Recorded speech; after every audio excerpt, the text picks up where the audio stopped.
So how soon after that did you get signed to a developmental contract?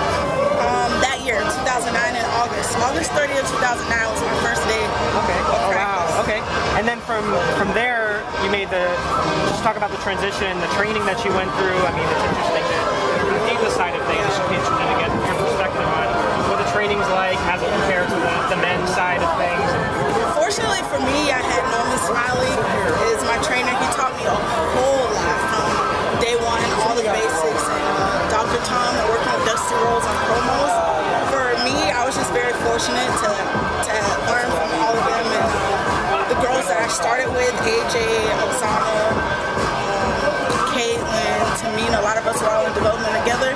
We got along very well and we all helped each other. So for me, it was tough learning the moves and stuff, but I just had such great support and we're all kind of like a family there. So for me, it was a great experience. Okay, and then you were on, you mentioned all those names, now on TV, but before that you were on the NXT show itself. What was that like, learning Trial by Fire on TV, That, oh my gosh, that was, I still we make jokes about that because we would be so nervous and afraid because a lot of that stuff was on the spot, and we look back on it now and we're like, oh my gosh, I can't believe I did that or said that or looked like that. I think from that point we've all came a long way, but it's just, that's where we were at the time. So.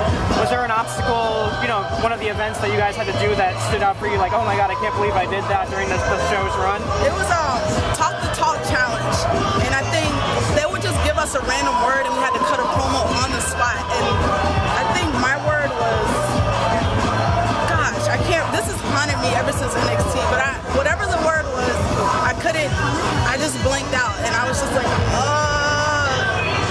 okay. Never answered it. Right. I lost that challenge. Oh, okay. Well, now the joke's on them because now you're on TV and everything like that. You're doing a lot of dancing, but you're also a wrestler. So being able that you're able to dance, they're always saying that the more things you could do, the better it is for you. Yes. So was that something that started right away as far as dancing, or was that something that just happened once you got to the main roster? It just, for us, it kind of just happened. We didn't plan on it, we didn't prepare it, and the opportunity came up, and we just went with it. I left dance to come to wrestle, and worked so hard at becoming a good wrestler. At first, I was like, oh, I want to wrestle, I have to dance, but I'm so fortunate because it got me to where I am, and it's just been a great experience working with Brodus and Cameron, and it's been fun, and now I'm starting to get to wrestle more, so I feel like I'm just winning all the way around. And one of the things I noticed, you're very impressive in the ring for someone, that doesn't have years of experience of someone else, another diva, but what do you attribute that to? Is it just your natural athletic ability that your background? My natural ability has somewhat to do with it, but also the trainers that I have and the people that help me and that I work with. I train a lot, and if it's something I want to do, I don't care how many times I get hurt, I won't stop until I learn it. So. And you have one of the most unique movesets of any WWE, I would say.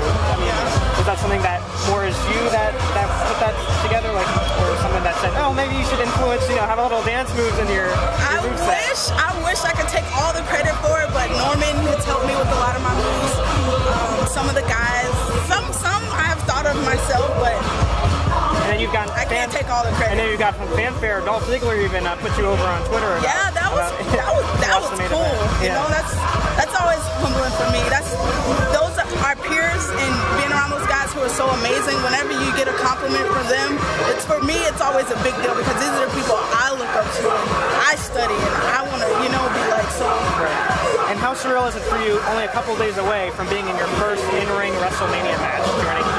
You're going to forever be immortalized. You're ever going to be in the history books of WWE.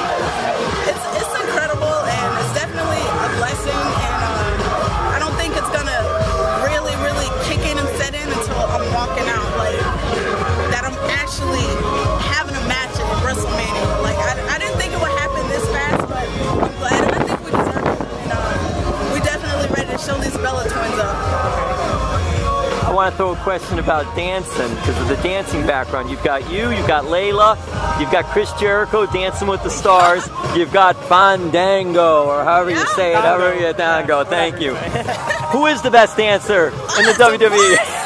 Actually, Well, how about Tenzai? How about Sweet Tea? How about Sweet Tea and Brodus? The secret backstage is Brodus actually is saying how Tenzai was such a good dancer. Sweet Tea. Naturally, Tensai has rhythm and he catches on very fast. And then you mentioned that there was like choreography and stuff. Like, hey, we should do this, we should do that. Like he put in the Gangnam Style. Yes, which is awesome. Which it takes the load off of me, because me having a dance background, a lot of times I come up with a lot of it, or and then Cameron gives me suggestions or ideas, but a lot of it